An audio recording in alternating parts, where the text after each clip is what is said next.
Hello everyone, welcome back to my channel Easy Learning with Himal. So this is my next video for class 11 students. Last video में मैंने आपको the portrait of a lady का line by line explanation करवा दिया था और मैंने एक प्लेलिस्ट बना दी है, वो वीडियो उसी में डाल दी है। प्लेलिस्ट का जो लिंक है डिस्क्रिप्शन बॉक्स में मिल जाएगा, यहाँ आई बटन पे भी डाल दूंगा, तो अगर आपने वो वीडियो नहीं देखी है तो देख लेना। तो इस वीडियो के साथ ये वाला चैप्टर अच्छे से खत्म कर लेंगे, क्योंकि यहाँ पर मैं आपको करवाने वाला हूँ क्वेश्चन आंसर्स, क्योंकि अल्टीमेटली क्वेश्चन आंसर्स आने हैं।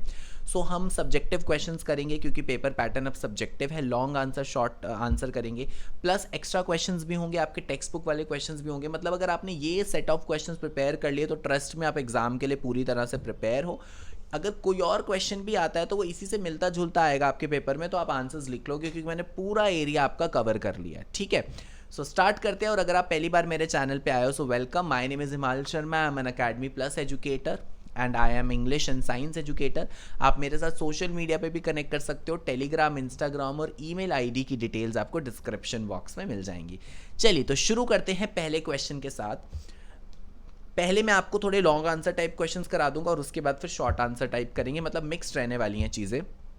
The author's grandmother was a religious person, what are the different ways in which we come to know this. की तो ऑथर की जो ग्रैंडमदर थी वो काफ़ी रिलीजियस पर्सन थी। कौन से डिफरेंट वेज हैं जिससे हमें इस बात का पता लगता है, तो चलिए देखते हैं। The grandmother of the author was deeply religious person, this can be known from the different ways of her behaviour. Every morning she visited the temple and read the scriptures.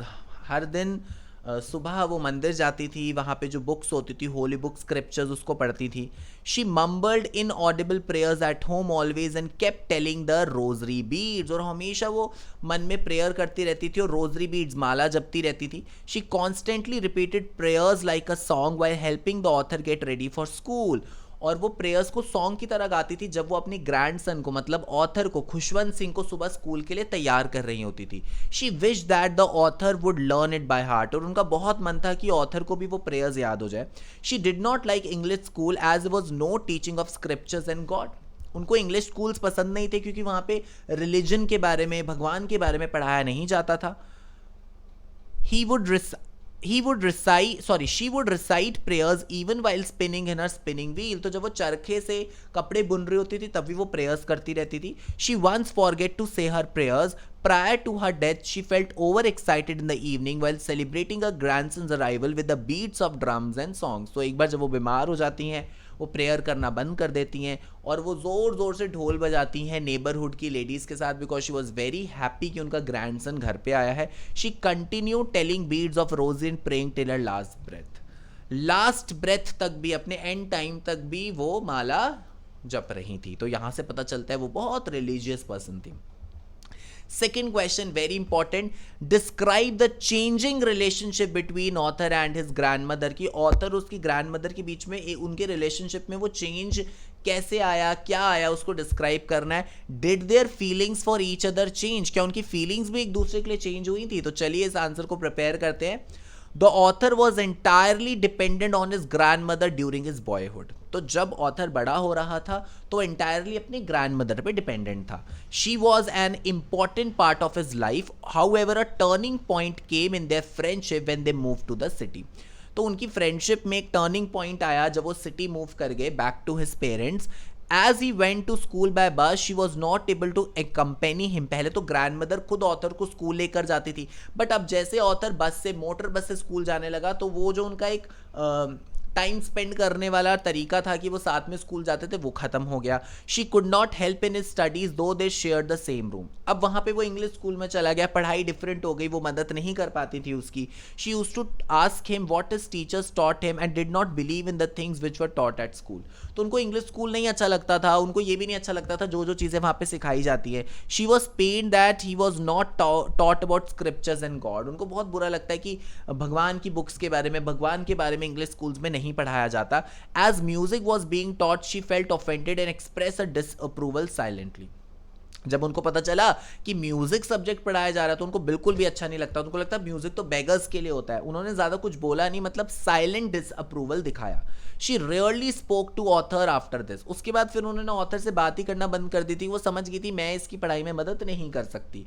The link of friendship was snapped as he was given a separate room when he went to the university. और फिर जो एक एक link of friendship था कि at least वो same room share करते थे। फिर जो बड़ा हो गया, यूनिवर्सिटी जाने लगा, उसको अपना एक पर्सनल रूम चाहिए था, तो वो फ्रेंडशिप का लिंक भी स्नैप हो गया।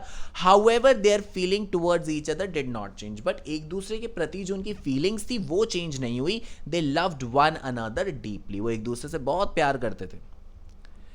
When he left the country and moved abroad for higher studies, she went to the railway station to send him. She quietly kissed his forehead and showed no emotion. तो जब grandmother गई उसको छोड़ने railway station पे, तो she kissed his forehead और उन्होंने अपनी फीलिंग्स बिल्कुल भी एक्सप्रेस नहीं की. This was valued by the author as it was a last sign of physical interaction between them. उनको लगता था कि मैं 5 साल के लिए जा रहा हूँ, शायद ये मेरा last sign of physical interaction उनके साथ हो. After 5 years when the author returned, she received him at the station. She clapped the author in arms and celebrated his homecoming in the evening by beating an old drum and singing songs. तो जब author 5 साल के बाद आया, उसको grand mother वैसी same लगी, उन्होंने उसको मतलब जैसे हक करा ऑथर को, और फिर सेलिब्रेट किया ऑथर का वापस आने का by singing songs and beating the drums in the evening. Next question. Would you agree that the author's grandmother was a person strong in character?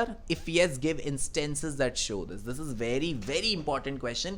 क्या आप एग्री करोगे कि ग्रैंडमदर का जो कैरेक्टर था वो बहुत स्ट्रांग था? अगर हाँ, तो आपको कुछ इंस्टेंसेस बताने हैं जिससे आप इस चीज को प्रूफ कर सकते हो. तो चलिए इसको करते हैं. Yes, I agree that the grandmother of the author was a person with strong character. She was a woman with strong belief. काफ़ी स्ट्रॉन्ग बिलीव्स थे उनके. दो she was not educated formally, she was more serious about education of the author. Even वो खुद इतने proper पढ़ी लिखी नहीं थी, बट वो अपने ग्रैंडसन मतलब ऑथर की एजुकेशन के लिए बहुत सीरियस थी. She was not able to adjust herself to the western lifestyle English and science education. वो अपने आप को वेस्टर्न लाइफ स्टाइल से एडजस्ट नहीं कर पा रही थी. साइंस और इंग्लिश की जो एजुकेशन थी उनको पसंद नहीं थी. She did not like music and disapproved of its teaching in schools. She was a religious woman whose lips were always moving in silent prayer and was telling beads of a rosary. ये सारी चीज़ें हमने पिछले question में भी पढ़ी थी. She daily went to the temple and read scriptures. रोज मंदिर जाती थी, भगवान की किताबें पढ़ती थी. When she got to know that there was no teaching of scriptures and God at New English School of Khushwan, she was distressed. उनको अच्छा नहीं लगा कि यहाँ पर गॉड के बारे में पढ़ाया नहीं जाता. She was a kind woman who used to feed the dogs in the village. वो काफ़ी kind woman थी, वो stray dogs को feed करती थी. She was feeding sparrows in the city. और सिटी में वहां पे स्ट्रे डॉग्स नहीं थे उनकी गली में, तो वो स्पैरोज को फीड करती थी. Though weak in the body and old in age, she had a strong mind. बूढ़ी थी, बॉडी वीक थी, बट उनका जो माइंड था वो बहुत ज्यादा स्ट्रांग था. चलिए अब कुछ शॉर्ट आंसर टाइप क्वेश्चंस भी देख लेते हैं जो 2 मार्क्स के आपको आएंगे. Why was it hard for the author to believe that the grandmother was once young and pretty? Author के लिए बिलीव करना इतना मुश्किल क्यों था कि ग्रैंड मदर कभी यंग और प्रिटी रह चुकी हैं? It was difficult for the author to believe that his grandmother was once young and pretty. In fact, the thought was almost revolting. ऐसा लगता था थॉट बड़ा रिवोल्टिंग है, ऐसा तो हो ही नहीं सकता. He had seen her old for last 20 years. उन्होंने लास्ट 20 साल से उनको ओल्ड ही देखा था. He felt she could age no further. उनको लगता है जैसी हैं वैसी रहेंगी, अब इनकी एज बढ़ेगी नहीं. The very thought of her playing games as a child seems quite absurd. absurd होता है बड़ा अजीब एंड undignified कि यार ये तो इनकी सेल्फ रिस्पेक्ट के खिलाफ है. मतलब ग्रैंड मदर को देख के लगता है हाँ बूढ़ी है, ये हमेशा से बूढ़ी ही है, this is my grand mother. कभी बिलीव ही नहीं होता था, नहीं नहीं वो भी कभी बच्ची रही होंगी, उन्होंने भी कभी गेम्स खेली होंगी, वो भी कभी ब्यूटीफुल रहे होंगे. तो वो इमेजिन करना ऑथर के लिए मुश्किल हो रहा था. Next, very important 2 mark question. This was the turning point in a friendship. What was the turning point? The turning point in the friendship arrived when they shifted to the city. याद रखना turning point तब आया था जब वो city में shift हो गए थे. They saw less of each other as she could neither accompany him to school nor understand English. अब वो एक दूसरे से कम मिलते थे, कम टाइम स्पेंड करते थे, क्योंकि वो मोटर बस में स्कूल जाता था, वो उसको स्कूल भी छोड़ने नहीं जाती थी, ना ही उनको इंग्लिश और साइंस की समझ आती थी.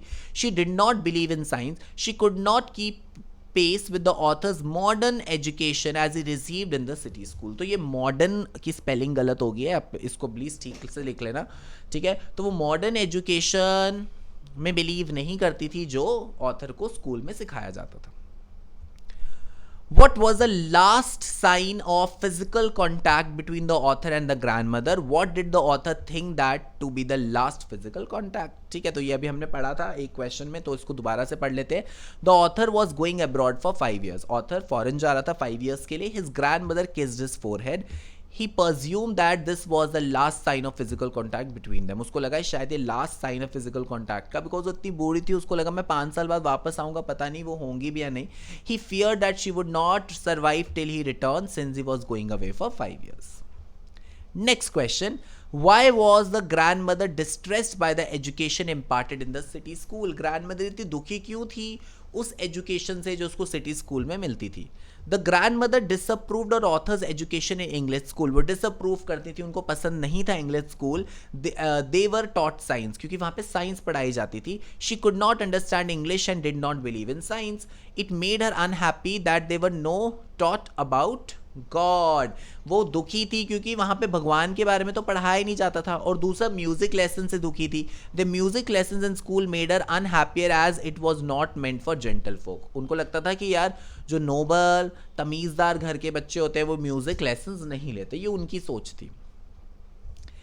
This is very important. ये लॉन्ग आंसर टाइप क्वेश्चन है. अगर 4 मार्क का क्वेश्चन आएगा तो कंफर्म ऐसा क्वेश्चन आने वाला है, तो इसको प्रिपेयर कर लेना.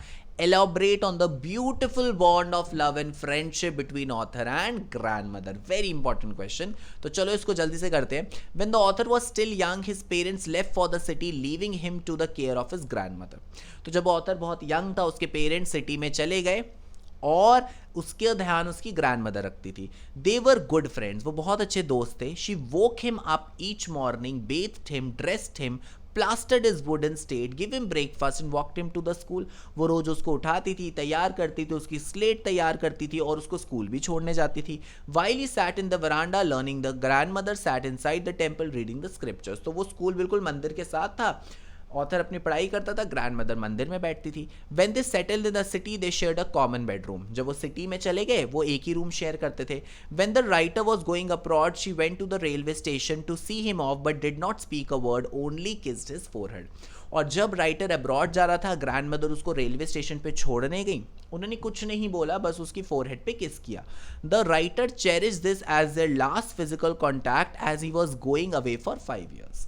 But his grandmother was there to receive him back. But जब वो वापस आया उसकी ग्रैंड मदर एकदम वैसी ही थी. In the evening she collected women from the neighbourhood and beat the drum, sang for hours of homecoming of the warrior. For the first time she missed her prayer. पहली बार उसने अपनी prayers को miss किया था. So that was all about the question answers. मैंने almost सारे question answers cover कर लिए. अगर इसके अलावा भी कोई क्वेश्चन पूछा जाता है तो आंसर आपको मेरे ही आंसर से मिल जाएगा. सो अगर आपको वीडियो अच्छी लगी तो लाइक ज़रूर करना, अपने दोस्तों के साथ शेयर करना. और अगर अभी तक आपने मेरा चैनल सब्सक्राइब नहीं किया है तो please subscribe my channel easy learning with Himal and press the bell icon too. और कोई भी डाउट होगा तो कमेंट सेक्शन में लिख देना. अब हमारा ये वाला चैप्टर कंप्लीट हो गया और इसके बाद हम करेंगे आपकी poem number 1. So thank you everyone. Have a very very nice and beautiful day.